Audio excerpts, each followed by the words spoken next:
Dear students, my name is Prem Kumar K, Assistant Professor of English, Government First Grade College, Chikbalapur.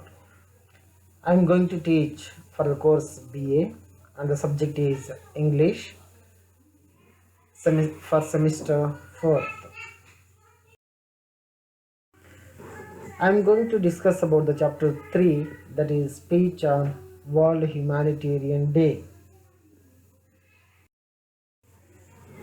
I am going to cover in this session consequences of Biafra War.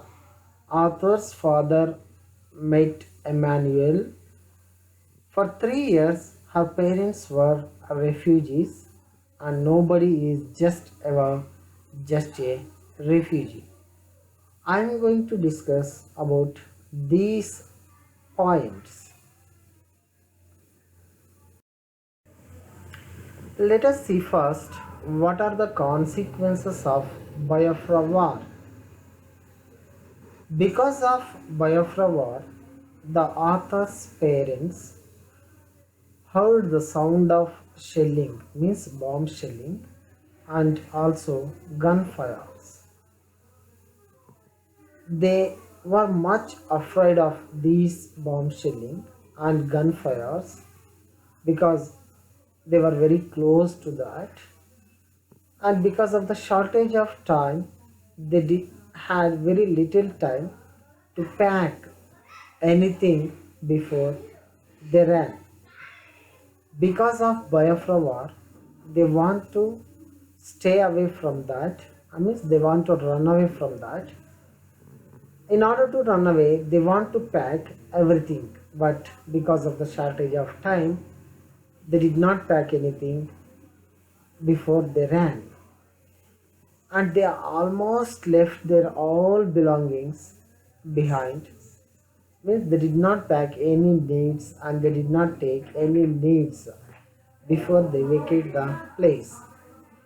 And they shifted to another town where all the people gathered to search refugee camps.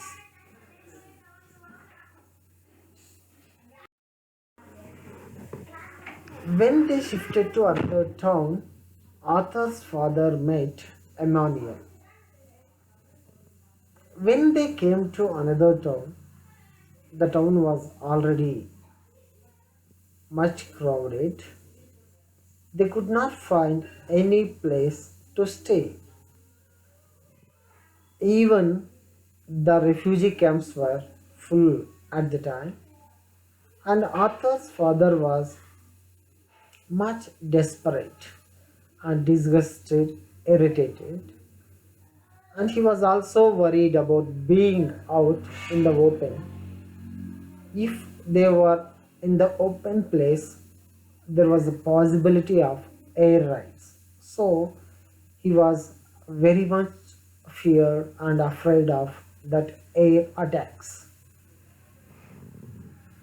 The author's father also knew a man who was from that town, and the man was named as Emmanuel Iseke.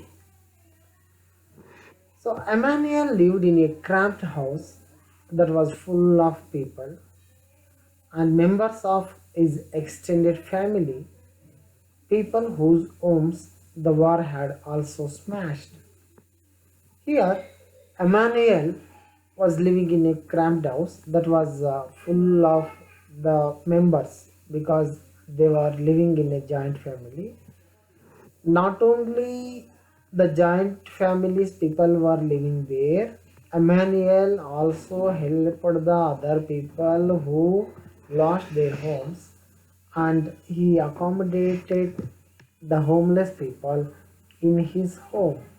Because of all these effects, his home was full. And for 3 years, her parents were refugees.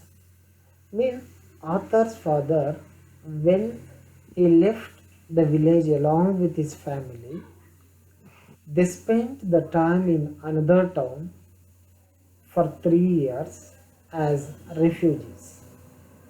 And Here, Emmanuel helped them in order to stay his home, so they owed a lot, not only to Emmanuel, but also to many humanitarian workers. Those humanitarian workers means women and men magnificent in their bravery and their vulnerability and their commitment and their dedication.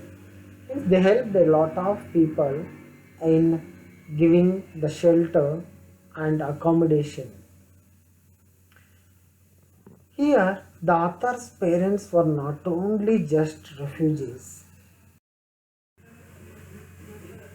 because nobody is ever just a refugee and nobody is ever just a single thing. Means here nobody deliberately could not become a refugee. It was because of, means intentionally nobody can become a refugee because of the circumstances and the situations they were made. Means they were, nobody was born as refugees. This is what the point made out by these sentences. And yet in the public discourse today, means people speak today, means what they speak means as single things, means refugees as single things. They were immigrants, they were not having anything.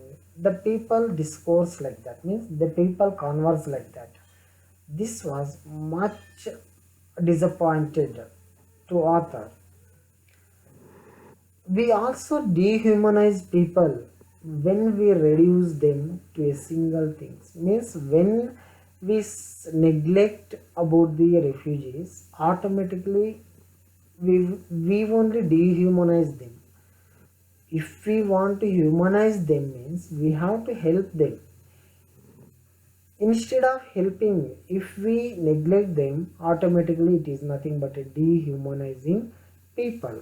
And this dehumanization is insidious, means it is inside of ourselves and it is unconsciously we provoke them, means we make refugees as a dehuman people.